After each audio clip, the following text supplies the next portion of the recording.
karena ininya pas nih apa materinya nih.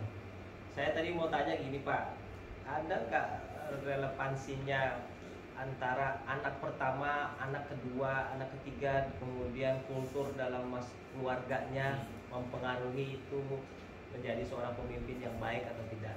Karena sebagai contoh, misalnya anak pertama itu cenderung akan menyuruh adik-adiknya Pak.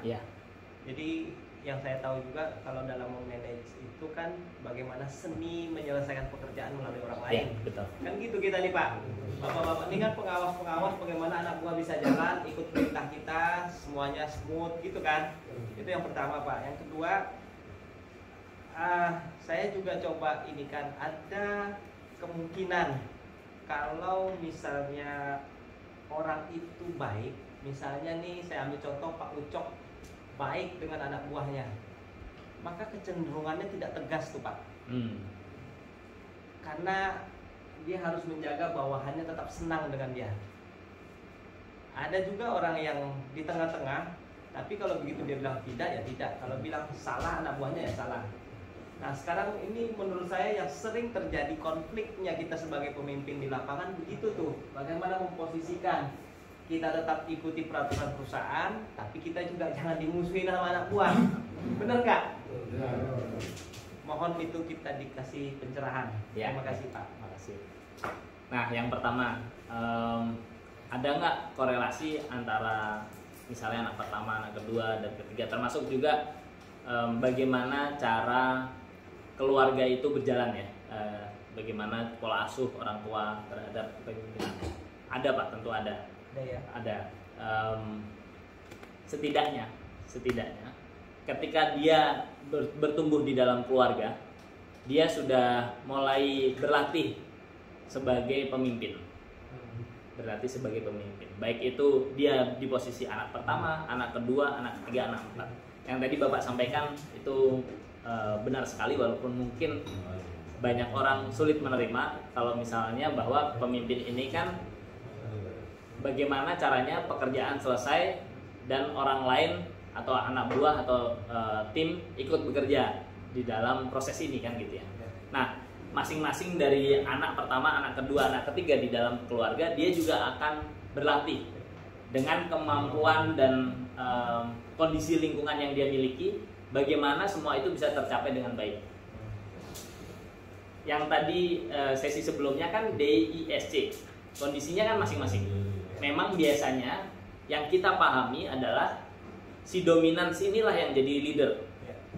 Padahal nggak begitu. Tadi juga ditunjukkan, walaupun mungkin momennya tidak cukup banyak ya saya menyampaikan.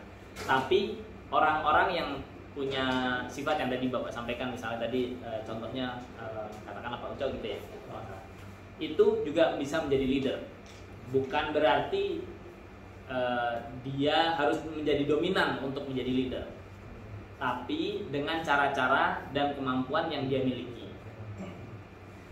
Aturan dasarnya adalah aturan yang dibuat oleh katakanlah perusahaan gitu lah ya, oleh pemerintah, oleh siapapun yang ini, sehingga target itu bisa tercapai dengan cara yang baik.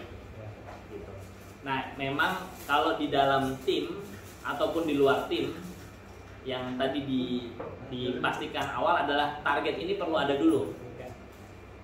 Kemudian aturan dibuat, di dalam proses ini bisa dilakukan penyesuaian tergantung dari sifat atau kemampuan yang dimiliki oleh seseorang tersebut. Jadi walaupun nggak enak, tapi tetap harus selesai gitu. Nggak enakan maksudnya ya. Kira-kira gitu atau gimana Pak? Ya ini karena dilema perasaan ini yang saya yakin sering terjadi teman-teman di lapangan, karena tidak semua kebijakan yang diambil oleh perusahaan kemudian diturunkan ke pengawas-pengawas itu mengenakan bagi anak buah, betul ya? Karena kita harus memposisikan kita berada di tengah-tengah nih, bagaimana seimbang semuanya. Teman-teman ini tugasnya berat sebenarnya. Saya yakin dilema itu ditemuin di pengawas lapangan. Bagaimana dia harus, saya juga percaya bahwa caranya pasti akan berbeda-beda. Ya. Masing individu punya cara sendiri-sendiri bagaimana dia berkomunikasi dengan anak buahnya supaya yang tadi tidak populer tadi kebijakannya tetap diterima Tetap sama anak diterima. buah. Ya. Nah itu sih yang menjadi concern saya Concern, Pak. ya. Karena tidak semuanya good news, kadang-kadang juga ada yang bad news, kita juga harus pahami dan gitu Pak. Iya, setuju Pak.